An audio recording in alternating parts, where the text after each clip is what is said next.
আসসালামু আলাইকুম রহমতুল্লাহ। বর্তমানে একটা বিষয় খুবই সমালোচনা হচ্ছে আহলে হাদিসের এক ব্যক্তিকে ধর্ম প্রতিমন্ত্রী বানানির লাগে। এই জিনিসটা করার ফলে দেশে অনেক আলোচনা হচ্ছে। এর মধ্যে অনেকেই আবার সুন্নিদের উপরে নানান অভিযোগ করা যে সুন্নিরা বিভক্ত, সুন্নিরা এই সেই ইত্যাদি। তারা ওটার লাগি আহলে হাদিসরা তাদের কার্যক্রম রাষ্ট্রীয় পর্যায়ে পৌঁছাইতে পারছে, অথবা রাষ্ট্রীয় পর্যায়ে তারা বুঝতে পারছে। কিছুদিন আগে যখন আমাদের সেনা প্রধান বেদাত নিয়ে বক্তব্য দিল, তখনও অনেক সমালোচনা হয়েছে। তখন অনেকেই প্রশ্ন করছেন যে আহলে হাদিসরা সফল, তারা তাদের কাজ কাম রাষ্ট্রীয় সর্বোচ্চ পর্যায়ে পৌঁছাইতে পারছে, কিন্তু সুন্নিরা কাদা সুরাসুরি নিয়ে বিজি। সুন্নিরা অনৈক্য, সুন্নিরা আসলেই বাতিল। এর লাগি তারা কাজ কাম অনেক শিক্ষিত মানুষ গ্রহণ করে না।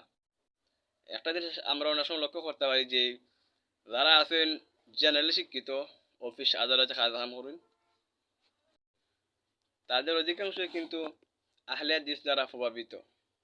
বেশিরভাগ শিক্ষিত মানুষের আহলে হাদিস। এই দিক দিয়ে চিন্তা করে অনেকেই মনে করেন যে সুন্নি জনতা আসলেই বিভ্রান্তির মধ্যে আছে, অথবা গুমরাহির মধ্যে আছে। সেরকম মনে করেন তারা আবার যে সুন্নিরা বেদাতি, এর লাগি সুন্নিদের পক্ষে কেউ নাই।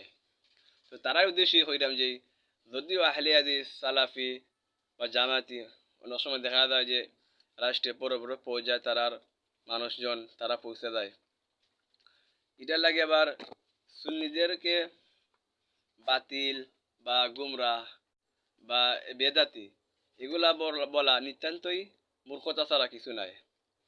কারণ একজন যদি সফলই যায় বাতিল, সেও যদি বাহ্যিক দৃষ্টিতে সফলই যায়, এর লাগে হোক যে দলটা আছে দলটা কিন্তু। কারণ হাদিস শরীফে আইসে যে রাসূল সাল্লাল্লাহু আলাইহি সাল্লাম কইছেন যে আমার উম্মতের মধ্যে ৭৩ দল হইব, তার মধ্যে একটা দল জান্নাতি। এই দলটা হইলে গিয়া যে আমার এবং আমার সাহাবীর উপরে প্রতিষ্ঠিত দল। আর মুহাদ্দিসে কিরামগণ ব্যাখ্যা করছেন যে এই দলটা হইলে গিয়া আহলে সুন্নাত ওয়াল জামাত। তাতে কোনো সন্দেহ নাই। এই জিনিসটা কিন্তু আমাদের সুন্নি ভাই এবং কওমি যারা আছেন তারাও কিন্তু এই জিনিসটা মানেন। তারাও কোন যে আহলে সুন্নাত ওয়াল জামাতই হক, এটাই সত্য। কিন্তু যদিও আহলে সুন্নাত ওয়াল জামাতের বিপরীত কোনো দল রাষ্ট্রীয় কোনো পর্যায়ে পৌঁছে যায়, এর লাগে তারা হক হয় না। তারা বাতিল আছিল, বাতিল থাকবে, চিরকাল বাতিল থাকবে।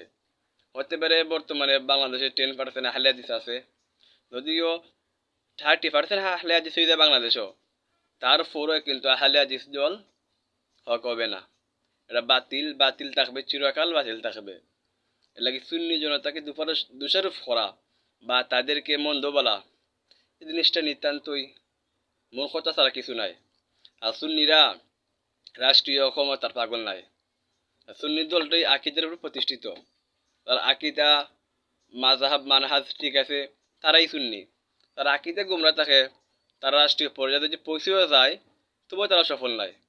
সুন্নিরাই প্রকৃত হক দল, সুন্নিরাই সফলকামী দল।